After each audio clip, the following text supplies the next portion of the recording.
السلام علیکم ورحمۃ اللہ وبرکاتہ نحمدہ ونصلی علی رسولہ الکریم اما بعد رب اشرح لی صدری ویسر لی امری واحلل عقدۃ من لسانی یفقہوا قولی ربی زدنی علما ربی زدنی علما ربی زدنی علما۔ الحمدللہ آج میں آپ کے سامنے 24ویں پارے کی مختصر سی تشریح رکھنے والا ہوں، جس میں اللہ رب العالمین ابتدا کے اندر اپنے ایک ہونے کا تذکرہ کرتے ہوئے ارشاد فرماتا ہے۔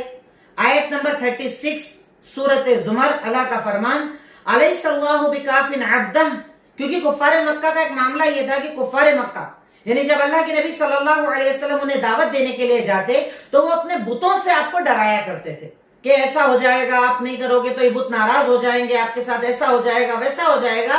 تو اللہ رب العالمین ان کے اس جملے کا یہاں پر جواب دیتے ہوئے ارشاد فرما رہا ہے کہ الیس اللہ بکاف عبدہ، کیا اللہ رب العالمین اپنے بندے کے لیے کافی نہیں ہے؟ یعنی تم اللہ تعالیٰ کے علاوہ معبود بناتے ہو، ڈرانے والے، مارنے والے، زندگی دینے والے، تو کیا اللہ تعالیٰ کافی نہیں ہے؟ یقیناً کافی ہے، وہ اکیلا ہے، تنہا ہے، اسے کسی کی ضرورت نہیں ہے۔ اس کے آگے ارشاد فرمایا الیس اللہ بکاف عبدہ ویخوفونک بالذین من دونہ، اور یہ لوگ آپ کو اللہ کے علاوہ دوسروں سے ڈراتے ہیں، ومن یضلل اللہ فما لہ من ہاد، اور سن لو جس سے اللہ گمراہ کر دے اسے کوئی ہدایت دینے والا نہیں، اور اللہ جس سے ہدایت دے دے اسے کوئی گمراہ کرنے والا نہیں۔ الیس اللہ بعزیز انتقام، بتائیے کہ اللہ تعالیٰ ان کے اوپر طاقتور مقرر نہیں اور بدلہ لینے والا نہیں، یعنی اللہ رب العالمین ان کے اوپر ہے۔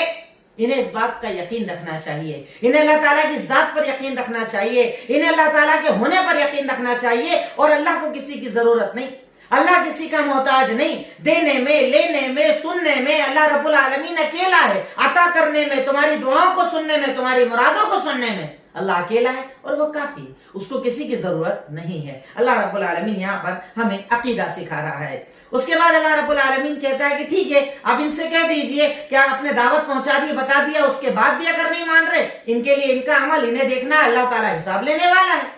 اس کے بعد اللہ رب العالمین موت کا تذکرہ کرتے ہوئے ارشاد فرما رہا ہے آیت نمبر 42 کے اندر، ارشاد فرمایا اللہ یتوفی الانفس حین موتها والتي لم تمت فی منامها، کہ اللہ تعالیٰ جب چاہتا ہے جس زندگی کی اس نے موت مقرر کری ہے اسے موت دے دیتا ہے۔ کچھ ایسے ہوتے ہیں سوتے ہیں اور اٹھتے نہیں، کئی لوگوں کے بارے میں بولتا ہے سویا تو اٹھا نہیں، اللہ تعالیٰ کہتا ہے جب انسان سوتا ہے تو اس کی روح لے لی جاتی ہے، اللہ تعالیٰ چاہتا ہے زندگی دینا تو روح لوٹا دی جاتی ہے، نہیں تو روح اللہ تعالیٰ اس کی نہیں لوٹاتا، وہ اس کا انتقال ہو جاتا ہے۔ اللہ تعالیٰ کہتا ہے اسی طریقے سے موت اور زندگی کا سسٹم ہے، کیا یہ اس پر غور نہیں کرتے؟ طاقت لگا کے، قوت لگا کے، پیسہ لگا کے، اسٹیٹس لگا کے، رتبہ لگا کے، چاہے سب کچھ لگا لیں، یہ موت کو نہیں ٹال سکتے، یہ موت کو نہیں روک سکتے۔ اللہ تعالیٰ نے موت کو مقرر کیا ہے، نہ آگے جائے گی، نہ پیچھے جائے گی، نہ ٹلے گی، نہ رکے گی، جب آنا ہے تبھی آئے گی۔ اسی لیے ہمارے یہاں جو جملہ کہا جاتا ہے نا، ارے بڑی چھوٹی عمر میں چلا گیا، ابھی تو دیکھا ہی کیا تھا، پتہ نہیں کیسے ہو گیا، یہ سب تقدیر پر اعتراض ہے۔ اللہ کہتا ہے میں نے مقرر کیا ہے تو میں نے سوچ سمجھ کے مقرر کیا ہے، ہر چیز کا جاننے والا اللہ رب العالمین ہے، اس لیے تم ایسے جملے استعمال کرنا ہم لوگوں کے لیے صحیح نہیں ہوتے ہیں، ہمیں ایسے جملے استعمال نہیں کرنا چاہیے۔ اس کے بعد اللہ تعالیٰ کہتا ہے کہ جب اللہ تعالیٰ موت اور زندگی کا دینے والا ام اتخذوا من دون اللہ شفعاء، کہ ان لوگوں نے اللہ تعالیٰ کو چھوڑ کر دوسروں کو اپنا سفارشی بنا لیا ہے، قل او لو كانوا لا يملكون شيئا ولا يعقلون، آیت نمبر 43 سورہ زمر، اللہ ارشاد فرما رہا ہے کہ ان لوگوں نے اللہ کو چھوڑ کر دوسروں کو اپنا سفارشی بنا لیا ہے، یہ اللہ تعالیٰ کے ساتھ سفارشی بناتے ہیں، یہ اللہ تعالیٰ کے برابر کھڑے کرتے ہیں، جبکہ معاملہ یہ ہے کہ جن لوگوں کو یہ سفارشی بنا رہے ہیں نا، وہ خود کے بھی مالک نہیں ہیں، خود کی جان کے مالک نہیں، خود کی زندگی کے مالک نہیں، خود کے اچھے برے کے مالک نہیں، ان کا بھی مالک اللہ ہے، اور یہ لوگ اس چیز کو جانتے نہیں، یعنی اسے سفارشی بنا رہے ہیں جو خود اپنا مالک نہیں، اپنے کھانے پینے کا مالک نہیں، اپنی زندگی موت کا مالک نہیں، تو جب وہ خود کا مالک نہیں تو آپ کا مالک کیسے ہوگا؟ آپ کو عطا کرنے والا وہ کیسے بنے گا؟ اللہ رب العالمین اس کے بعد ذکر کرتا ہے کہ کفار کا عالم یہ ہے، اللہ تعالیٰ کا انکار کرنے والوں کا عالم یہ ہے، اللہ کا ذکر آئے تو انہیں اتنی خوشی نہیں ہوتی، غیر اللہ کے ذکر پر انہیں بڑی خوشی ہوتی ہے، بہت اچھا لگتا ہے۔ اس کے بعد اللہ رب العالمین یہاں پر اپنے گنہگار بندوں کی طرف آ رہا ہے، جیسے ہمارا بھی معاملہ چل رہا ہے نا، رمضان کا آخری عشرہ، ذرا سے دن بچے ہوئے، غالباً 6 روزے ہمیں ملنے والے ہیں. اتنا ہی سی زندگی بس ہماری بچی ہے توبہ اور استغفار والی بنیادی، جس کے اندر اللہ تعالیٰ بہت زیادہ معاف کرتا ہے. رب العالمین کا یہ کرم، اس کی عطائی، اس کے دینے کا جذبہ کہ اللہ تعالیٰ ہمیں اینڈ میں قرآن کی آیت اللہ رب العالمین ارشاد فرماتا ہے سورہ زمر، اللہ تعالیٰ نے ارشاد فرمایا آیت نمبر 53، آپ کا فرمان قل یا عبادی الذین اسرفوا علی انفسہم. اللہ تعالیٰ ارشاد فرماتے ہیں کہ کہہ دیجئے اے محمد الرسول اللہ صلی اللہ علیہ وسلم، آپ بندوں کو بتا دیجئے. اب دیکھیے ہمیں ہمارے رب کے بارے میں بتانے والے کون؟ ہمارے میسنجر محمد الرسول اللہ صلی اللہ علیہ وسلم. اب ہمارے میسنجر ہمیں کیا کہہ رہے ہیں کہ سنو اللہ تعالیٰ کے بارے میں ایک بات جان لو. کیا جان لو؟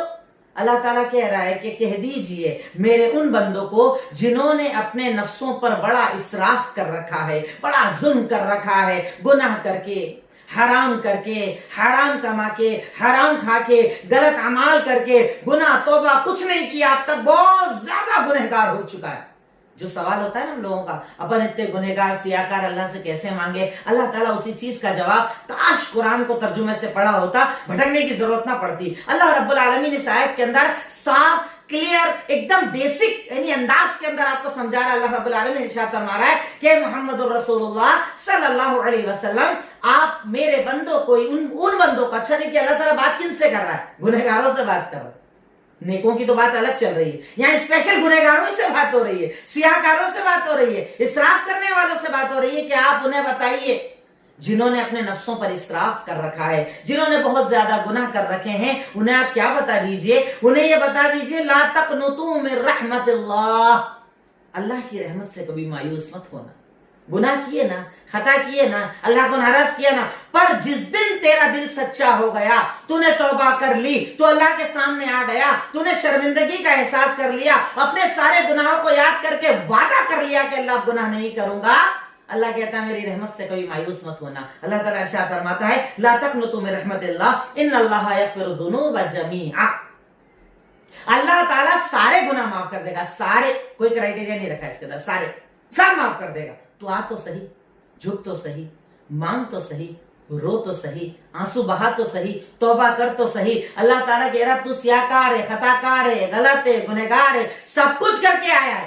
ارے پر اس کے سامنے آیا جس کی رحمت بہت وسیع ہے، اس کی رحمت میں کوئی کمی نہیں ہے، اس کی رحمت کے اندر کوئی کوتاہی نہیں ہے. جب جاؤ گے تب اللہ تعالیٰ تمہیں اپنی رحمت میں جگا دے گا. اللہ تعالیٰ کہتا ہے مانگ، میری رحمت میں آ، مجھ سے توبہ کر، مجھ سے استغفار کر، اور بندوں کو یہ بتائیے کہ میری رحمت بہت وسیع ہے، میں بہت معاف کرنے والا ہوں. تو کیا بتا دیجئے انہیں لا تقنطوا من رحمت اللہ، اللہ تعالیٰ کی رحمت سے مایوس مت ہونا. اللہ تعالیٰ سے اگر تم سچے دل سے معافی مانگو گے، اللہ تمہارے سارے گناہوں کو معاف کر دے گا، ساری خطاؤں کو معاف کر دے گا، ساری لغزشوں کو معاف فرما دے گا. اور اس کے آگے دیکھیے، میں نے آپ کو پہلے بھی بتایا نا کہ اللہ تعالیٰ آیت کے مطابق اپنے ناموں کا استعمال کرتا ہے. اللہ تعالیٰ کیا کہتا ہے انہ هو الغفور الرحیم.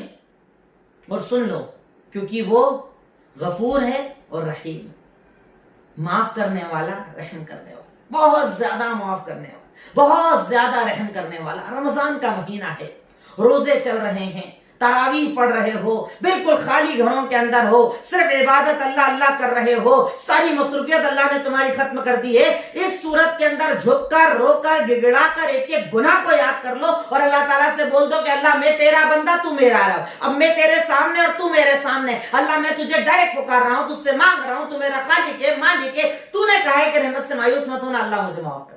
اللہ معاف کرے گا انشاءاللہ، اللہ کا وعدہ ہے، اللہ معاف کرے گا. آپ آؤ تو صحیح، مانگو تو صحیح، جھکو تو صحیح، رو تو صحیح. اللہ تعالیٰ کہہ رہا میری رحمت بہت وسیع ہے، میں بہت معاف کرنے والا ہوں، میری رحمت بہت وسیع ہے، آؤ میری رحمت میں تمہیں معاف کر دوں گا. تو چاہیے کہ بندہ جھکے، چاہیے کہ بندہ معافی. یہ آخری اشرا بہت قیمتی اشرا ہے، راتیں بڑی قیمتی راتیں، پوری 10 کی 10 راتیں جاگو، رو گڑ گڑاؤ، خوب معافی مانگو، انشاءاللہ اللہ رب العالمین آپ کے سارے گناہوں کو معاف فرما دے گا. اس کے بعد اللہ تعالیٰ ارشاد فرماتا ہے وَأَنِيبُوا إِلَىٰ رَبِّكُمْ وَأَسْلِمُوا لَهُ، اور تم اللہ کی طرف لوٹو، رجوع کرو اللہ کی طرف، لوٹو اللہ کی طرف اور اس کے لیے جھک جاؤ، بالکل جھک جاؤ. یعنی اپنے آپ کو بالکل بولتے ہیں نا سارے ہتھیار پھینک دو، جھک جاؤ، اللہ میں آ گیا، سارے گناہ کا اقرار ہے، ساری غلطیوں کا اقرار ہے، ساری خطاؤں کا اقرار ہے، میں کوئی انکار نہیں کر رہا، میں جھوٹ نہیں بول رہا، میں پردہ نہیں ڈال رہا. تیرے سامنے کیا پردہ ڈالوں، سب تو کھلا ہوا ہے. اللہ کلیئر آ کر بول رہا مجھے معاف کر. اللہ تعالیٰ کہتا ہے جھک جاؤ، رجوع کرو۔ اللہ تعالیٰ کہتا ہے اس سے پہلے یہ سب کر لو جب وہ عذاب آئے گا جس دن مدد نہیں کی جائے گی۔ اگر عذاب آ گیا نا اللہ کا، اگر اللہ تعالیٰ کی ناراضگی آ گئی نا، اگر اللہ تعالیٰ تم سے ناراض ہو گیا نا، تو اس دن اللہ رب العالمین معاف نہیں کرے گا، اس دن معافی کا ذریعہ نہ ہوگا۔ تو اللہ تعالیٰ کہتا ہے کہ اس دن کے آنے کے پہلے، عذاب کے آنے کے پہلے، قیامت کے آنے کے پہلے، موت کے آنے کے پہلے اللہ سے معافی مانگو، جھک جاؤ، رو، گڑ گڑاؤ۔ اللہ تعالیٰ کے آگے اگر تم جھکو گے، اللہ رب العالمین کہتا ہے میں تمہارے سارے گناہوں کو انشاءاللہ معاف کر دوں گا۔ اس کے بعد اللہ تعالیٰ کہتا ہے اس دن جانتے ہو کیا ہوگا؟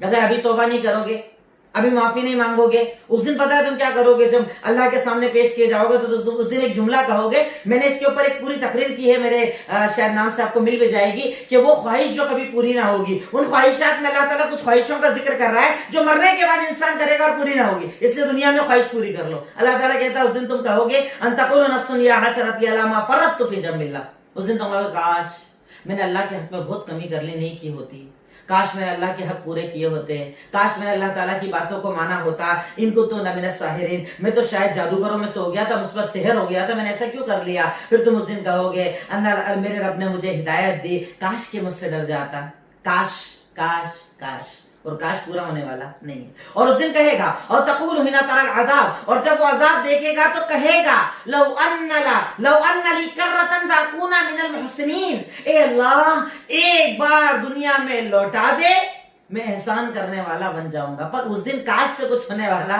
نہیں ہے، اس دن کاش نہیں چلے گا، اس دن یہ سب نہیں چلے گا۔ اس دن پچھتانے کی بجائے اللہ تعالیٰ یہ جملے کیوں بتا رہا ہے کہ تب پچھتانے کی بجائے ابھی پڑھ لو نا، ابھی قرآن ترجمے سے پڑھ لیا نا، ابھی سمجھ لو نا کہ اس دن یہ کرنے کے بجائے ابھی کرو، ابھی مانگو، ابھی رو، ابھی گڑ گڑاؤ، تو انشاءاللہ اللہ رب العالمین تمہاری مغفرت فرما دے گا، تمہارے گناہوں کو معاف فرما دے گا، تمہاری خطاؤں کو معاف فرما دے گا۔ نبیوں نے توبہ کی، حضرت آدم کو اللہ نے کہا مت کھانا، جھاڑ سے کھا لیا، جیسے گناہ ہوا بولے ربنا ظلمنا انفسنا وان لم تغفر لنا وترحمنا لنکونن من الخاسرین۔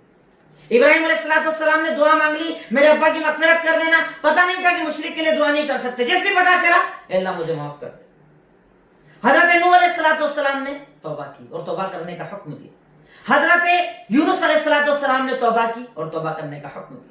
خدا کے اور میرے نبی بخشے بخشائے سید المرسلین، نبیوں کے سردار، رسولوں کے سردار، ان کے بارے میں ان کی بیوی کہتی ہیں اور خدا ارشاد فرماتے ہیں انی لا استغفر اللہ واتوب الیہ فی اليوم اکثر من 70 مرہ، کہ میں ایک دن میں اپنے رب سے 70 مرتبہ سے زیادہ مغفرت کی دعا کرتا ہوں۔ کون؟ آپ کے اور میرے نبی، جن کو تو اللہ رب العالمین نے پہلے تو کوئی خطا کی نہیں، اور اگر کر بھی لیتے تو اللہ رب العالمین نے معاف کر دیا۔ وہ کہہ رہے ہیں کہ میں دن میں 70 مرتبہ سے زیادہ اللہ رب العالمین سے مغفرت کی دعا کرتا ہوں۔ پر ہم اکڑتے ہیں، ہم تکبر کرتے ہیں، ہم اپنے آپ کو بڑا سمجھتے ہیں، اس لیے ہم توبہ نہیں کرتے، ہم جھکتے نہیں، ہم مانگتے نہیں۔ کون سا تکبر ہے تیرے اندر؟ کیا اوقات اور حیثیت ہے تیری؟ یہ زندگی جس کی گارنٹی نہیں، یہ جسم جو کبھی بھی فنا ہو جائے، یہ پیسہ جو کل کسی اور کا ہو جائے، کس چیز پر تجھے گھمنڈ ہے؟ کیا اوقات اور حیثیت ہے تیری؟ انسان کچھ نہیں ہے تو اللہ کے سامنے۔ ارے اللہ کہے ایک وائرس دے دیا، تیری اوقات ہے تو گھر میں بیٹھا ہے، علاج نہیں ہے تیرے پاس، تیری یہ اوقات ہے۔ اللہ کو نہیں مانتا، اللہ کا تصور نہیں رکھتا، یہ کہتا ہے کہ بھائی یورپ میں پہلے چلتا تھا نا ہمارا تو کوئی معبود ہی نہیں ہے، صاحب دنیا خود بخود چل رہی ہے، خود ہی پیدا ہو گئی، اور اب بڑے بڑے پرائم منسٹر بول رہے ہیں کہ جو دنیا میں تھا وہ ہم نے کر لیا تو وہی بچائے گا۔ یعنی احساس ہو گیا کہ وہ ہے، وہی ہے سب کچھ کرنے والا، اور آخری حل وہی ہے، اسی کے پاس جھکیں گے تبھی علاج ملے گا، یقیناً اسی کے پاس ملے گا۔ اس کے بعد اللہ رب العالمین ذکر فرماتا ہے ان جاہلوں کے جملوں کا، جو یہ لوگ اللہ کے نبی پر اعتراض کیے جاتے تھے، ان جملوں کا اللہ رب العالمین نے ذکر کیا۔ اور اس کے بعد اللہ رب العالمین قیامت کے دن کا پورا منظر پکچرائز کر رہا ہے آپ کے سامنے، باقاعدہ پورا ایک پکچر چلا رہا ہے اللہ رب العالمین کہ دیکھ لو دنیا میں بتایا، مطلب اس دن یہ مت بولنا اللہ مجھے تو پتہ نہیں تھا ایسا ہونے والا تھا، اللہ مجھے تو پتہ نہیں تھا ایسا عذاب ہوتا ہے، اللہ مجھے تو پتہ نہیں تھا ایسا سوال جواب ہونے والے۔ اس دن تو بول نہیں پائے گا، کیوں؟ اللہ تعالیٰ کہے گا میں نے قرآن میں پہلے بتا دیا تھا، تو نے پڑھا کیوں نہیں، سمجھا کیوں نہیں، سیکھا کیوں نہیں، دنیا کی چیز سیکھ لی، قرآن کیوں نہیں سیکھا؟ اس لیے اللہ تعالیٰ ہم سے سوال کرے گا۔ اللہ تعالیٰ پورا نقشہ، آپ چاہیں تو خود پڑھیے گا، آیت نمبر 65 سے لے کر آیت نمبر 73 سورہ زمر کے اندر اللہ رب العالمین پورے قیامت کے دن کا نقشہ کھینچ رہا ہے۔ پہلے اللہ کے نبی کے بارے میں کہہ رہا ہے کہ وَلَقَدْ أُوحِيَ إِلَيْكَ وَإِلَى الَّذِينَ مِنْ قَبْلِكَ لَئِنْ أَشْرَكْتَ لَيَحْبِطَنَّ عَمَلُكَ۔ پہلے تو شرک کی برائی بتا رہا اللہ تعالیٰ کہ ہم نے آپ کو بھی یہ بات بتا دی ہے، آپ سے پہلے جو نبی آئے ان کو بھی یہ بات بتا دی ہے کہ اگر آپ بھی شرک کرو گے ہم آپ کے اعمال کو برباد کر دیں گے۔ نبی شرک کر سکتے تھے؟ نہیں، نبی تو توحید کے لیے آئے تھے، نبی شرک کر نہیں سکتے، پر اللہ یہ سمجھا رہا ہے کہ اگر آپ بھی کر لو گے نا تو ہم آپ کے بھی اعمال کو برباد کر دیں گے۔ تو امت کو تو زیادہ سوچنا چاہیے۔ شرک کے ساتھ اللہ کوئی عمل پسند نہیں کرتا، شرک کے ساتھ اللہ تعالیٰ کوئی دعا قبول نہیں کرتا، شرک کے ساتھ اللہ رب العالمین نہ دنیا دیتا نہ آخرت دیتا۔ اللہ تعالیٰ اس کے آگے ارشاد فرماتا ہے کہ اللہ تعالیٰ کی عبادت کرو، اس کا شکریہ ادا کرو۔ تم نے اللہ تعالیٰ کا ویسا حق ادا نہیں کیا جو اللہ کا حق تھا۔ اب اللہ تعالیٰ قیامت کا منظر بتا رہا ہے، اس دن کیا ہوگا۔ اللہ تعالیٰ کہتا ہے یہ ساری زمین اللہ تعالیٰ اپنے ہاتھ میں لے لے گا، میدان محشر میں تمہیں کھڑا کیا جائے گا، آسمان اللہ تعالیٰ اپنے سیدھے ہاتھ پر لپیٹ لے گا، اور اس دن اللہ رب العالمین کہے گا انا المالک، میں بادشاہ ہوں، بتاؤ کہاں ہے دنیا کے بادشاہ، بتاؤ میں خالق مالک ہوں، کہاں ہے دنیا کے بادشاہ۔ اللہ رب العالمین اس دن یہ اعلان کرے گا کہ آج میں بادشاہ، میری طاقت، میری قوت، میری خلقت، میں اللہ رب العالمین، بتاؤ کہاں ہے دنیا کے بادشاہ، بتاؤ کہاں ہے دنیا میں اکڑنے والے، بتاؤ کہاں ہے تکبر کرنے والے۔ پھر اللہ تعالیٰ کہتا ہے اس دن سور پھونکی جائے گی۔ اب سور پھونکنے سے، جب پہلی بار سور پھونکی جائے گی سب مر جائیں گے، دوسری بار سور پھونکی جائے گی سب اڑ جائیں گے۔ اللہ تعالیٰ کہتا ہے باقاعدہ پورا نقشہ چل رہا ہے، پہلے سور میں تم سب مر جاؤ گے، دوسری سور میں سارے لوگ اٹھ جاؤ گے، اور اس دن اللہ کے نور سے یہ آسمان اور زمین روشن ہو جائے گی۔ اللہ تعالیٰ آسمانوں کو اپنے ہاتھ پر لپیٹ لے گا، اور اس دن سارے نبیوں کو لایا جائے گا، سارے گواہوں کو لایا جائے گا، اللہ تعالیٰ کے سامنے حساب لیا جائے گا، کسی نفس کے حساب میں کمی نہیں ہوگی۔ جنتی جنت کی طرف، جہنمی جہنم کی طرف۔ اب اس کے آگے اللہ بتا رہا ہے جنتیوں کو لے جانے کا سسٹم، جہنمیوں کو لے جانے کا سسٹم۔ اللہ کہہ رہا ہے کہ جب اللہ تعالیٰ وسیق الذین کفروا الی جہنم زمرا، کہ جن لوگوں نے کفر کیا ہے نا ان کی جماعتوں کو جماعت در جماعت، جماعت در جماعت انہیں جہنم میں ڈالا جائے گا۔ جب وہاں لے جایا جائے گا تو وہاں کا جو گیٹ مین ہے، جو ذمہ دار ہے، جہنم کا ذمہ دار ہے، وہ پوچھے گا تمہارے پاس رسول نہیں آئے تھے، کتابیں نہیں آئی تھی، پڑھتے نہیں تھے، تمہیں معلوم نہیں تھا آج کے دن کے بارے میں، عذاب کے بارے میں معلوم نہیں تھا؟ وہ کہیں گے اللہ کی قسم معلوم تھا، عذاب آج ہم پر واجب ہو گیا، صاحب پتا تھا، صاحب جانتے تھے، مولوی صاحب نے بتایا، حافظ صاحب نے بتایا، قرآن میں پڑھا، نبیوں نے بتایا، ہر چیز ہم جانتے تھے۔ اور اس کے بعد یہ ہماری عقل، ہمارا تکبر، ہمارا گناہ، ہمارا غلط کرنا، ہم نے ان باتوں کو نہیں مانا، تو کہا ٹھیک ہے تم جہنم میں داخل ہو جاؤ، یہی تمہارا ٹھکانہ، برا ٹھکانہ ہے۔ پھر جنتیوں کو جنت کی طرف لے جایا جائے گا، وہاں کا جو ذمہ دار ہے وہ ان سے کہے گا تم پر سلامتی ہو، تم ہمیشہ کے لیے جنت میں داخل ہو جاؤ۔ بڑے پیارے انداز میں اللہ رب العالمین ہمیں جنت اور جہنم کا تذکرہ سکھا رہا ہے، ہمیں جنت اور جہنم کے بارے میں بتا رہا ہے، اعمال کی اچھائی اور برائی کے بارے میں اللہ رب العالمین ہمیں بتا رہا ہے۔ اس کے بعد ارشاد فرمایا، اس کے بعد آج آپ کے سامنے سورت ہے سورہ غافر۔ غافر مطلب گناہوں کی معافی کرنے والا، یہ اللہ رب العالمین ہے، کیونکہ سورت کی ابتدا کے اندر یہ بتایا گیا ہے، اللہ کی صفت بتائی گئی ہے کہ اللہ تعالیٰ گناہوں کو معاف کرتا ہے، اس لیے سورت کا نام سورہ غافر ہے۔ اللہ تعالیٰ ارشاد فرماتا ہے حامیم تنزیل الکتاب من اللہ العزیز العلیم غافر الذنب، یہ قرآن اللہ تعالیٰ کی طرف سے نازل ہوا ہے جو ذمہ دار ہے سب پر اور علم والا ہے۔ اس کے بعد اللہ تعالیٰ کہہ رہا ہے کہ غافر الذنب وقابل التوب شدید العقاب ذی الطول لا الہ الا هو الیہ المصیر۔ اس کی خاصیت کیا ہے؟ گناہوں کو معاف کرنے والا۔ دیکھیں پھر گناہ اینڈ میں آپ دیکھیں گے، یعنی ایسا لگ رہا ہے جس سے رمضان میں اسٹیپ بائی اسٹیپ اللہ میں چیزیں بتا رہا ہے۔ ٹھیک ہے پہلے یہ سب سیکھ لیا، توحید سیکھ لیا، نبی کے واقعات آ گئے، اب اینڈ میں اللہ کیا بول رہا ہے؟ توبہ کرو، معافی مانگو، جھکو، رو، گڑ گڑاؤ، جنت کی طلب کرو، جہنم سے بچو۔ یعنی اینڈ رمضان کیسا گزرنا چاہیے ایسا لگ رہا ہے اسٹیپ بائی اسٹیپ اللہ میں بتا رہا ہے۔ اللہ کیا بتا رہا ہے؟ اللہ ارشاد فرما رہا ہے سورہ غافر آیت نمبر 3 کے اندر ارشاد فرمایا کہ اللہ تو وہ ہے جو گناہوں کو معاف کرنے والا ہے، توبہ کو قبول کرنے والا ہے، اگر توبہ نہ کرو سخت عذاب دینے والا ہے، ہر چیز کا ذمہ دار ہے، اس کے سوا کو عبادت کے لائق نہیں، اور اسی کی طرف تمہیں لوٹ کر جانا ہے۔ اللہ کی صفات ہیں کہ اگر مانگو گے تو توبہ قبول کرنے والا بھی ہے، اور نہیں مانگو گے تو عذاب دینے والا بھی ہے۔ ہر چیز تم یاد رکھ لینا، اللہ تعالیٰ نے کچھ چھپایا نہیں ہے۔ اس کے بعد اللہ تعالیٰ ارشاد فرماتا ہے اپنے فرشتوں کی صفت بتاتے ہوئے، دیکھیں اللہ کے فرشتوں کی الگ الگ کیٹیگریز ہیں، الگ الگ، کچھ ایسے، کچھ یہ، کچھ وہ، اس میں سب سے مقرب، سب سے زیادہ مقرب، سب سے زیادہ پسندیدہ اللہ کے جو فرشتے ہیں ان میں ایک ہیں عرش کو اٹھانے والے، جو عرش کو اپنے کندھوں پر اٹھائیں گے وہ فرشتے اللہ رب العالمین کے سب سے مقرر فرشتے ہیں. ان فرشتوں کے بارے میں اللہ تعالیٰ تذکرہ کرتے ہوئے ارشاد فرماتا ہے آیت نمبر 7 کے اندر الذین یحملون العرش ومن حولہ یسبحون بحمد ربہم ویؤمنون بہ. وہ فرشتے جنہوں نے اپنے کندھوں پر اللہ رب العالمین کے عرش کو اٹھا رکھا ہے یا ان کے ساتھ جو رہنے والے مقرر فرشتے وہ کیا کرتے ہیں؟ رب کی تسبیح بیان کرتے ہیں, رب پر ایمان رکھتے ہیں اور اس کے بعد مغفرت کی دعا کرتے ہیں ان مومنوں کے لیے جو دنیا کے اندر اور کیا کہتے ہیں ربنا وسعت کل شیء رحمتا وعلما, اے ہمارے رب تو نے تو ہر چیز کو رحمت اور علم سے ڈھانک رکھا ہے. فاغفر للذین تابوا.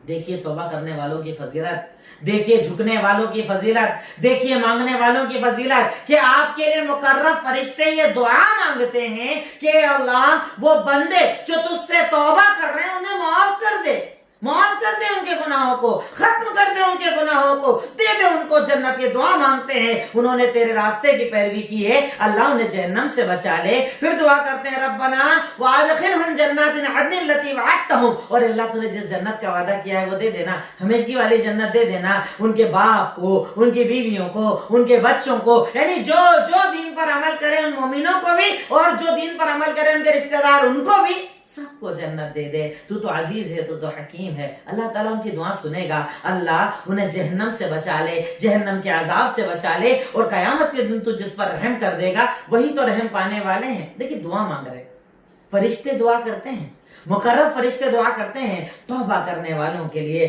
جھکنے والوں کے لیے, گڑگڑانے والوں کے لیے. مقرر فرشتے دعائیں مانگتے ہیں کہ اللہ تو ان کی مغفرت فرما دے, اللہ تعالیٰ تو انہیں معاف کر دے, اللہ تعالیٰ تو ان کی توبہ کو قبول فرما لے. کتنے فضیلت والے ہو گئے وہ لوگ جو توبہ کرتے ہیں, پر یہ دل اتنا کالا ہو گیا نا اب تو توبہ بھی نہیں ہوتی, اب تو جھکتے بھی نہیں, اب تو گڑگڑاتے بھی نہیں. دن بھی نکل جاتا, رات بھی نکل جاتی, کوئی فرق نہیں پڑتا کیونکہ دل کالے کر لیے ہیں. اللہ کے لیے دلوں کو جھکاؤ, رو, گڑگڑاؤ, اللہ سے معافیاں مانگو, اللہ تعالیٰ اس بیماری کا بھی خاتمہ کر دے گا اور دوبارہ کاروبار میں برکت دے دے گا انشاءاللہ. مانگو تو صحیح, اللہ تعالیٰ مانگنے والوں کی دعاؤں کو کبھی رد نہیں کرتا. اس دن اللہ تعالیٰ کہتا ہے قیامت کے دن کا جو پیچھے منظر اللہ نے بتایا اس کے آگے کا بتاتا ہے کہ جس دن اللہ تعالیٰ کہے گا لمن الملک اليوم للہ الواحد القہار. آیت نمبر 16 سورہ غافر, اللہ نے ارشاد فرمایا کہ بتاؤ آج کے دن بادشاہت کس کی ہے؟ تو کہیں گے صرف ایک ہی کی ہے, جو قہار ہے غالب ہے اسی کی ہے, اللہ کی حکومت ہے, ہماری کوئی اوقات نہیں. اللہ تعالیٰ بعض حدیثوں میں آتا ہے اس دن کہے گا این الجبابرہ این الملوک این المتکبرون, اکڑنے والے, تکبر کرنے والے بادشاہ کدھر ہیں, بڑے لوگ کدھر ہیں, امیر کدھر ہیں, ذمہ دار کدھر ہیں, جو بھی اپنے آپ کو بڑا سمجھتے تھے, بڑے تکبر, بڑی اکڑ, بڑا گھمنڈ, اللہ سبھی طرح کون ہے کوئی اللہ کے سامنے, ہے کوئی بولنے والا؟ کسی کی زبان اس دن کام نہیں کرے گی. اس کے بعد اللہ تعالیٰ حضرت موسیٰ علیہ السلام کا تذکرہ کرتا ہے, حضرت نوح علیہ السلام کا تذکرہ کرتا ہے, فرعون کا تذکرہ کیا جاتا ہے کہ فرعون, جو میں پہلے آپ کو واقعہ بتا چکا ہوں کہ اس نے حامان اپنے وزیر سے کہا تھا ایک بڑا محل بنا دے, دیکھ کیا ہوں موسیٰ کا رب کون ہے, تو اس کی دوبارہ اس سختی کا اللہ رب العالمین نے یہاں پر ذکر فرمایا ہے. اور اس کے بعد اللہ تعالیٰ نے یہ بھی کہا کہ موسیٰ علیہ السلام کو جب ان لوگوں نے نہیں مانا, اللہ نے انہیں جہنم, اللہ تعالیٰ نے ان کو پانی کے اندر ڈبا دیا, ان کے لیے فیصلہ کر دیا گیا. اب اللہ تعالیٰ یہ بتا رہا ہے کہ جہنم کا عذاب تو ان کو ملے گا, اس کے پہلے قبر کا بھی عذاب مل رہا ہے. اب قبر کا عذاب کیسے, اس کی کیفیت کیسے, وہ ہم نہیں جانتے, پر ہم ایمان رکھتے ہیں. بعض لوگ ہیں جو منکرین حدیث ہوتے ہیں, وہ کہتے ہیں قبر کے اندر عذاب نہیں ہوگا, عذاب قبر کے منکر ہے, عذاب قبر کو نہیں مانتے. اور یہ دلیل اس بات کی کہ عذاب قبر ہوتا ہے کیونکہ اللہ تعالیٰ نے پوری فرعون کی اس پوری نسلوں کے لیے, مطلب جتنے لوگ, نسلیں نہیں قوموں کے لیے, جس قوم نے موسیٰ پر پریشان کیا, مسلمانوں کو پریشان کیا, اس دور کے ایمان والوں کو پریشان کیا, سختی کی, مارنے کے لیے لشکر لے کر آئے, جتنے بھی لوگ تھے ان کے لیے ارشاد فرمایا النار یعرضون علیہا غدوا وعشیا, صبح اور شام کے ٹائم ان پر آگ پیش کی جاتی ہے, یعنی آگ کا عذاب, جلانے کا عذاب اللہ تعالیٰ انہیں دیتا ہے. اور جس دن قیامت قائم ہوگی اللہ کہے گا فرعون والو, اے فرعون والو جاؤ جہنم کے اندر. تو یہ پہلے آگ کون سی ہے بھئی؟ قیامت کے بعد تو اللہ بولے گا جاؤ جہنم کے اندر, تو پہلے والا عذاب کہاں مل رہا ہے؟ یہ قبر کا عذاب جو قبر میں ہوتا ہے. اور قبر, اب یاد رکھیں قبر بہت مشکل منزل ہے. قبر وہ منزل ہے کہ جس کے لیے خود اللہ کے نبی نے پناہ مانگی. کبھی دیکھیے گا نا اندھیرے میں جا کر, کبھی دیکھیے گا نا بارش میں جا کر, کیچڑ جب ہو جاتا ہے نا چاروں طرف, کبھی قبرستان جا کر دیکھیے گا, ابھی تو ہم لوگ بالکل صاف کپڑے پہنتے ہیں، کپڑوں میں گندگی برداشت نہیں کرتے. اس قبر کے اندر جب آپ کو ڈالا جاتا ہے نا، وہاں کیڑے بھی ہیں، وہاں گندگی بھی ہے، وہاں مٹی کیچڑ بھی ہے. کوئی ساتھ نہیں آئے گا، صرف عمل ساتھ آئے گا، صرف اچھائی ساتھ آئے گی. اس قبر سے ہمیشہ پناہ مانگو. اللہ کے نبی نے ارشاد فرمایا کہ اللہ کی قسم اگر مجھے یہ ڈر نہ ہوتا کہ تم اپنے مردوں کو دفنانا چھوڑ دو گے تو میں اللہ تعالیٰ سے دعا کرتا کہ عذاب قبر کے بعد جس پر ہوتا ہے، جو چیختا جو چلاتا ہے نا، میں دعا کرتا کہ اللہ تمہیں وہ آواز سنا دے. پر ڈر یہ ہے کہ تم اپنے مردوں کو دفنانا چھوڑ دو گے. وہ قبر کہ جس سے اللہ کے نبی نے ہمیشہ ڈرایا کہ یہ پہلی منزل ہے آخرت کی. اگر یہاں پھنس گئے آگے تک پھنستے جاؤ گے، اور یہاں بچ گئے آگے تک بچتے جاؤ. کتنے عزیزوں کو ہم نے دفنا دیا، کتنے اپنوں کو ہم وہاں چھوڑ کر آ گئے. آپ کبھی بارش میں جا کر دیکھنا، کئی بار ایسا ہوتا ہے کہ قبر کھودتے ہیں، پانی نکالتے ہیں، پھر پانی آتا ہے، پانی نکالتے ہیں، پھر پانی آتا ہے. اور کئی بار اپنے باپ، اپنے بھائی، اپنے بچے، اپنے بیوی کے انتقال پر اسی پانی کے اندر لاش کو چھوڑ کر آنا پڑتا ہے. یہ قبر ہے، یہ قبر ہے اندھیرے کا گھر، تنہائی کا گھر.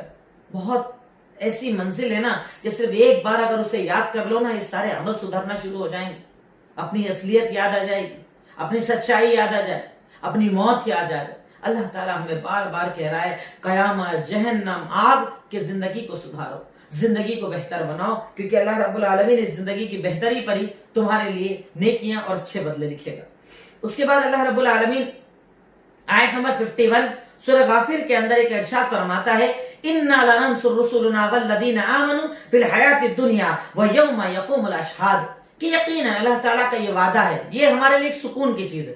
چاہے ظلم ہو، چاہے سازش ہو، چاہے پلاننگ ہو، آپ اپنے آپ کو بس مومن بنا لیجیے. اگر آپ مومن ہیں نا، اللہ تعالیٰ کا یہ وعدہ کبھی مت بھولنا. اللہ تعالیٰ ارشاد فرماتا ہے اِنَّا لَنَنْصُرُ رُسُلَنَا وَالَّذِينَ آمَنُوا. ہمارا یہ وعدہ ہے اللہ تعالیٰ کا کہ ہم رسول کی مدد کریں گے اور رسول پر ایمان لانے والوں کی مدد کریں گے، دنیا کے اندر بھی اور قیامت کے دن. اللہ کا وعدہ ہے مدد کا. اگر نہیں آ رہی اس کا مطلب ایمان پکا نہیں. ہم وہ والے مومن نہیں جن کی اللہ تعالیٰ مدد کرتا ہے. اپنے آپ کو مومن ہمیں بنانا ہے، اپنے آپ کو ایمان والا بنانا ہے، کیونکہ اگر ہم ایمان والے بن گئے انشاءاللہ اللہ رب العالمین ہماری مدد کرے گا. یہ اللہ کا وعدہ ہے. اس آیت کو ذرا بالکل دماغ کے اندر ڈال لو، دل کے اندر ڈال لو. اِنَّا لَنَنْصُرُ رُسُلَنَا وَالَّذِينَ آمَنُوا. ہم مدد کریں گے رسول کی، ہم مدد کریں گے ایمان والوں کی، دنیا میں بھی اور آخرت میں. یہ اللہ تعالیٰ کا وعدہ ہے. سورہ غافر آیت نمبر 51. اس کے بعد اللہ تعالیٰ ارشاد فرماتا ہے انسان کو کہ تو اللہ تعالیٰ پر اعتراض کرتا ہے، تو اللہ تعالیٰ کی قدرت پر اعتراض کرتا ہے، اللہ کے ہونے پر اعتراض کرتا ہے. اللہ تعالیٰ کہتا ہے کہ آسمان زمین کا بنانا کیا ہلکی چیز تھی؟ اللہ نے اتنا بڑا آسمان، اتنی بڑی زمین بنائی، تیری کیا اوقات اور حیثیت ہے انسان؟ اس سے بڑی بڑی تخلیق اللہ نے کر دی. اس کے بعد تو اللہ رب العالمین کا انکار کرتا ہے. اور اس کے بعد یہ بہت پیاری چیز جو اللہ تعالیٰ آیت نمبر 61 کے اندر ہمیں حکم دیتے ہوئے ارشاد فرما رہا ہے. سورہ غافر ہی کے اندر اللہ تعالیٰ نے ارشاد فرمایا، اللہ تعالیٰ فرماتا ہے وَقَالَ رَبُّكُمْ ادْعُونِي أَسْتَجِبْ لَكُمْ إِنَّ الَّذِينَ يَسْتَكْبِرُونَ عَنْ عِبَادَتِي سَيَدْخُلُونَ جَهَنَّمَ دَاخِرِينَ.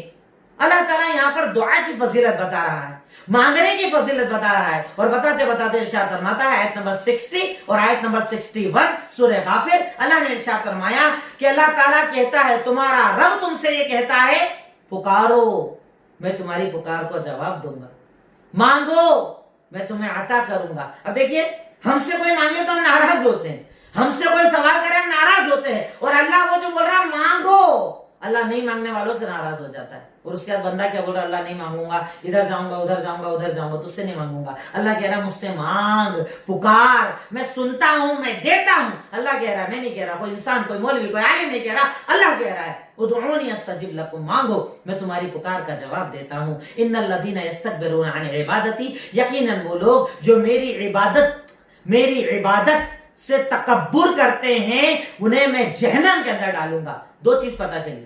پہلی چیز دعا عبادت ہے، سمجھیے گا. کئی لوگ سوال کرتے ہیں نا ليلۃ القدر میں کیا کیا عبادت کرے؟ دعا عبادت ہے. یہ میں نہیں، اللہ کہہ رہا ہے جو لوگ میری عبادت سے پرہیز کرتے ہیں. کیونکہ عبادت اصل میں کنفیوژن اس وجہ سے، میں آپ کو تعریف بھی بتاتا چلوں. عبادت کہتے کسے ہیں؟ ہمارے یہاں لوگ کیا سمجھتے ہیں؟ نماز، روزہ، زکوٰۃ، بس یہی عبادت ہے. عبادت ایک بہت بڑی چیز ہے. عبادت کسے کہتے ہیں؟ ہر منہ سے کہی گئی بات، ہر ہاتھ پیر سے کیا گیا عمل، دکھا کر یا چھپا کر اس کا مقصد اللہ کی رضا ہو، وہ عبادت ہے، وہ عبادت ہے۔ راستے سے تکلیف دہ چیزوں کو ہٹاؤ، انشاءاللہ عبادت ہے۔ اچھائی کا حکم دو، عبادت ہے۔ برائی سے روکو، عبادت ہے۔ اللہ کا ڈر دل میں رکھنا، عبادت ہے۔ لالچ کر کے دعا مانگنا، عبادت ہے۔ یہ ہر چیز عبادت ہے۔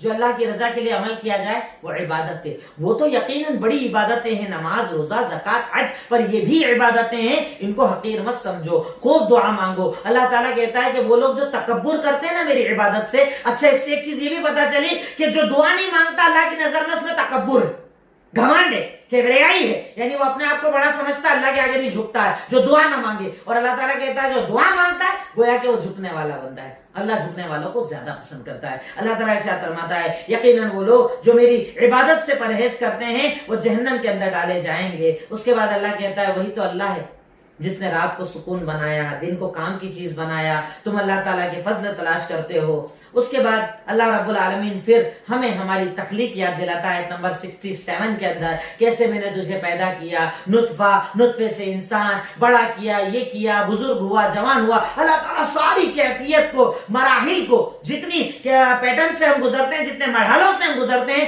رب العالمین سب کو سارے عمر کے جتنے طبقات ہیں سب کو اللہ تعالیٰ بتا رہا ہے۔ اس کے بعد اللہ تعالیٰ جانوروں کا ذکر کرتا ہے کہ جو تمہارے سامنے جانور ہیں، اونٹ ہیں، گائے ہیں، جو گدھے ہیں جن کو سامان لانے لے جانے کے لیے استعمال ہوتا ہے، یہ سب اللہ تعالیٰ کی نعمتیں ہیں، اللہ نے بنائی ہے، تمہارے لیے آسان کیا ہے کہ تم اس سے فائدہ اٹھاؤ، اپنے کاموں کو پورا کرو، اپنی ضرورتوں کو پورا کرو۔ اس لیے جب بھی کسی چیز سے فائدہ اٹھاؤ الحمدللہ بولا کرو، کیونکہ اللہ کا احسان ہے نا کہ تم ان چیزوں سے فائدہ اٹھا پاتے ہو۔ اس کے بعد اللہ تعالیٰ ایک عقیدہ ذکر کرتا ہے، کیونکہ میں نے اس سے پہلے آپ کو یہ بات حالانکہ کئی بار بتا چکا ہوں کہ جتنے بھی نبی دنیا میں آئے ان کی قوم کا ان پر ایک اعتراض ہوا کرتا تھا کہ یہ تو انسان ہے، یہ تو انسان ہے، اس لیے نہیں مانیں گے۔ اللہ تعالیٰ کہتا ہے ان کا انسان ہونا ان کا فضل ہے، کیونکہ اللہ تعالیٰ نے انسان کو سب سے افضل بنایا ہے۔ اللہ تعالیٰ کہتا ہے یہ اپنے نبی کے ذریعے ارشاد فرمایا کہ آپ کہہ دیجئے، آیت نمبر 6 سورہ فصلت، اللہ نے ارشاد فرمایا اے نبی آپ کہہ دیجئے انما انا بشر مثلکم، میں تمہاری ہی طرح ایک انسان ہوں۔ فرق کیا ہے؟ یوحا الیہ، مجھ پر وحی کی جاتی ہے۔ اب وحی کی وجہ سے میں سب سے اوپر ہو گیا، تم نیچے ہو گئے، پر میں بھی انسان ہوں، اور یقیناً تمہارا اللہ تعالیٰ ہمارا معبود ایک ہے، اس کی طرف جھکو، اس سے مانگو، یقیناً وہ مانگنے والوں کو اللہ رب العالمین واپس نہیں کرتا ہے۔ پھر اس کے بعد اللہ تعالیٰ نے آسمان کا ذکر کیا، زمین کی تخلیق کا ذکر کیا۔ اس کے بعد یہ ساری تخلیقات کا ذکر کرنے کے بعد اللہ رب العالمین ایک مرتبہ پھر ہمیں یہ بات بتا رہا ہے کہ قیامت کے دن کے بارے میں ڈرو۔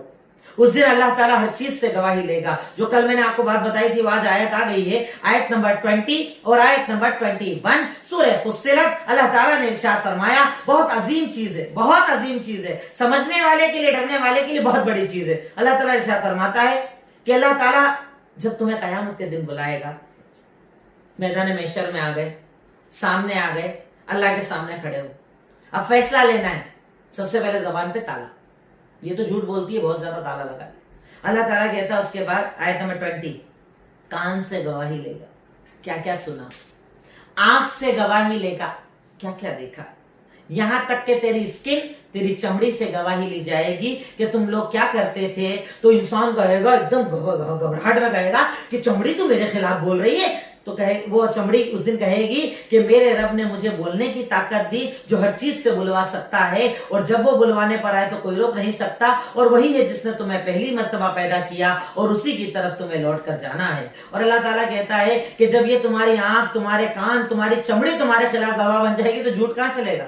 سب سچ، سب فیکٹس تمہارے سامنے آ جائیں گے، جو عمل تم نے کیا ہے تمہارے سامنے آ جائے گا۔ اللہ سے ڈرو۔ آپ صرف غور کرنا، جتنی پیچھے آیتیں جا رہی ہیں نا اتنے عذابوں کا تذکرہ آ رہا ہے، میدان محشر کا تذکرہ آ رہا ہے۔ لوٹو اپنے رب کی طرف، مانگو اللہ سے معافی، جھک جاؤ اللہ کے آگے، بچے ہوئے دن اور راتوں کو استعمال کر لو اللہ کی رضا کے لیے، تو انشاءاللہ تمہاری زندگی سدھر جائے گی۔ اور آج کے اس درس کے اندر اللہ رب العالمین ہمیں استقامت بھی سکھا رہا ہے۔ استقامت مطلب میں نے کہا میرا رب اللہ، میرے نبی محمد الرسول اللہ صلی اللہ علیہ وسلم، اب بول دیا تو جم جاؤ، اس پر عمل کرنا ہے، چاہے باپ خلاف، ماں خلاف، دادا خلاف، معاشرہ خلاف، سماج خلاف، دنیا خلاف، سارے ایک طرف۔ میں نے بول دیا نا کہ میرا دین یہ، اب اس پر عمل کرنا، چاہے ساری دنیا میرے خلاف کھڑی ہو جائے۔ اور یہی تو عقیدہ ہمیں اللہ کے نبی نے سکھایا کہ اے میری امت جان لو کہ اگر سارے دنیا، ساری انسان، سارے جنات مل کر تجھے ایک فائدہ دینا چاہے، اللہ نہ چاہے تو فائدہ نہیں دے پائیں گے، اور سب مل کر تجھے ایک نقصان پہنچانا چاہے، اللہ نہ چاہے تو نقصان نہیں پہنچا پائیں گے، تو یقین رکھ اللہ پر، توکل کر اللہ، اسے کہتے ہیں استقامت۔ اللہ تعالیٰ اسی کا تذکرہ آیت نمبر 30 اور 31 کے اندر کرتے ہوئے ارشاد فرماتا ہے ان الذین قالوا ربنا اللہ، یقیناً وہ لوگ جنہوں نے کہا کہ ہمارا رب اللہ ہے، اور صرف کہا نہیں، دیکھیے فرق سمجھیے گا، کہنے والے تو بہت ہیں، بہت کہنے والے، کروڑوں اربوں کہنے والے، اللہ کہہ رہا کہنے والے نہیں، جمنے والے۔ بولا ہمارا رب اللہ، اور بولنے کے بعد بولے ہوئے جملے پر جم گئے۔ عمل شرط ہے، صرف بولنے سے کچھ نہیں ہوتا، بولنے سے کچھ نہیں ہوتا۔ میں اس سے پہلے بتا چکا ہوں، ایک ہوتی ہے بات سے محبت اور ایک ہوتی ہے ذات سے محبت۔ جیسے کئی لوگ ہمارے اللہ کے نبی کی ذات سے محبت کرتے ہیں، بات سے نہیں۔ جنت میں جائیں گے، جائیں گے۔ دلیل ابو طالب آپ کے چاچا آپ کی ذات سے کتنی محبت تھی کہ برداشت نہیں کرتے تھے آپ کو کوئی تکلیف ہو، پر اللہ نے کیا بولا، اللہ کے نبی نے کیا بتایا، ابو طالب کو جہنم میں ڈالا جائے۔ اور ذات اور بات دونوں سے محبت، صحابہ کرام کی زندگی کہ ذات سے بھی محبت، بات سے بھی محبت، تو صرف ذات سے محبت سے فرق نہیں پڑتا، بات سے محبت بھی کرنا پڑے گی۔ میرے نبی سے اگر مجھے محبت ہے، میرے نبی جو بول دے سر جھکا کر تسلیم کر لوں، یہ میری محبت۔ میرا اللہ جو بول دے سر جھکا کر تسلیم کر لوں، یہ میری محبت، اور عمل شروع کر دوں۔ عمل شرط ہے، عمل کرنا شرط ہے، آگے بڑھنا شرط ہے، دین پر جھکنا، عمل کرنا شرط ہے۔ اللہ تعالیٰ ارشاد فرماتا ہے ان الذین قالوا ربنا اللہ ثم استقاموا، جم گئے، عمل کیا۔ اب ان کو فائدہ کیا ہوگا، پہلے دنیا کا فائدہ سن لو۔ تتنزل علیہم الملائکہ، سب سے پہلے دنیا میں ایسے لوگوں پر اللہ فرشتوں کو نازل کرتا ہے، وہ دکھتے نہیں ہیں پر دل میں بات ڈال دی جاتی ہے۔ کیا ڈال دی جاتی ہے، تتنزل علیہم الملائکہ اللہ تخافوا ولا تحزنوا۔ اللہ تعالیٰ کہہ رہا ہے کہ سب سے پہلا فائدہ کیا ہوتا ہے کہ اللہ تعالیٰ انہیں یہ بولتا ہے فیوچر سے ڈرو مت، پاس کا ٹینشن لو مت۔ جو چھوٹ گیا الحمدللہ، جو آنے والا آئے گا انشاءاللہ کوئی ٹینشن نہیں۔ ان کے دل میں اللہ سکون ڈال دیتا ہے۔ یہ اللہ کے ولی ہوتے ہیں، یہ اللہ کے خاص لوگ ہوتے ہیں جو اللہ تعالیٰ کے دین پر جمتے ہیں۔ ہم بھی اگر جم جائیں نا، یہ سارے ٹینشن دماغ سے نکل جائیں گے، کل کیا ہوگا پتہ نہیں، کیا ماحول آنے والا ہے، کیا کیا جائے گا، کیا نہیں کیا جائے گا، جو ہوگا دیکھا جائے گا انشاءاللہ۔ ہم اللہ کے دین پر ہم جمے ہوئے، ہمارا عمل صحیح، ہم انسانیت کے ساتھ، ہم انسانیت کے خادم، انشاءاللہ وہ ہماری مدد کرے گا۔ ایمان ہونا چاہیے، یقین ہونا چاہیے، توکل ہونا چاہیے۔ اللہ تعالیٰ کہتا ہے کہ وہ لوگ جنہوں نے کہا ہمارا رب اللہ، پھر جم گئے، ان کو پہلا فائدہ یہ کہ اللہ ان پر فرشتوں کو نازل کرتا ہے، وہ آ کر کہتے ہیں پاس کا ٹینشن لو مت، فیوچر سے ڈرو مت، اور اس کے بعد اللہ تعالیٰ کہتا ہے کہ ان کو جنت کی بشارت دے دو۔ اللہ اکبر، دنیا بھی سنوار دی، آخرت بھی سنوار دی، جنت کی بشارت دے دو۔ ہم دنیا میں بھی تمہارے ولی، ہم آخرت میں بھی تمہارے ولی، اور جنت میں تمہارے لیے وہ جو تم ڈیمانڈ کر لو۔ اب سوچئے، اللہ کسی کے ساتھ ہو تو اسے کوئی مٹا سکتا ہے؟ اللہ کسی کے ساتھ ہو اسے کوئی ذلیل کر سکتا ہے؟ اللہ کسی کے ساتھ ہو اسے کوئی برباد کر سکتا؟ یقیناً نہیں۔ اس لیے اللہ کے اوپر یقین رکھو، اپنے دین پر جمو، اور دین پر جم کر اللہ رب العالمین سے دعائیں مانگو، انشاءاللہ اللہ رب العالمین تمہاری اور ہماری مدد کرے گا۔ وہ اللہ رب العالمین تو کہتا ہے نا، اللہ تعالیٰ تو فرماتا ہے نا، ہمارے نبی نے تو سکھایا ہے نا کہ اللہ تمہارے ساتھ ہے، مت ٹینشن لو، مت فکر کرو، مت غم کرو، اللہ تعالیٰ ساتھ ہے۔ یہاں تو یہ بھی بتا دیا کہ اللہ کا وعدہ ہے تمہاری مدد کرنے کا، یقین کرو نا، مانو نا، جھکو نا۔ اگر مانو گے اللہ رب العالمین تمہارے گناہوں کو معاف فرما دے گا۔ آج کے اس پارے کے اندر کچھ بڑی بڑی اور موٹی باتیں جو مجھے نظر آئی، میرے علم میں آئی، میں نے آپ کے سامنے رکھی۔ اللہ تعالیٰ سے آخر میں دعا کرتا ہوں، اے الہی مولا رب العالمین، اے خالق مالک رحمان رحیم، یقیناً تو ہی غفور، تو ہی غفار، تو ہی رحمان، تو ہی رحیم، تو عطا کرنے والا، تو دینے والا، تو سمیع، تو بصیر، تو علیم، تو کبیر۔ اے اللہ ہم تیرے محتاج، اے اللہ ہم تیرے فقیر، اے اللہ ہم تیرے آگے جھکنے والے۔ اللہ تو ہمارے گناہوں کو معاف فرما دے، اے اللہ ہماری خطاؤں کو معاف فرما دے، اے اللہ ہماری لغزشوں کو معاف فرما دے، اے اللہ جانے انجانے میں جو ہم سے گناہ ہو جاتے ہیں اسے معاف فرما دے۔ اے اللہ تو کریم ہے نا، اے اللہ تو رحیم ہے نا، اے اللہ تو غفار اور غفور ہے نا۔ اے اللہ ہماری دعاؤں کو قبول فرما لے، اے اللہ ہمارے دلوں میں مضبوطی ڈال دے، اے اللہ فیوچر کے ٹینشن کو ہمارے دماغ سے نکال دے، اے اللہ پوری انسانیت کی خدمت کی ہمیں توفیق عطا فرما دے۔ اے اللہ لوگوں کے دلوں میں ان لوگوں نے جو زہر گھولا اسلام کے خلاف، اللہ اس زہر کو نکالنے کی ہمیں توفیق عطا فرما دے۔ اے اللہ جنت الفردوس میں جگہ عطا فرما دے۔ اے اللہ عذاب قبر اور عذاب جہنم سے نجات دے دے۔ اے اللہ جو بیمار ہیں ان کو بیماریوں سے شفا یابی دے دے۔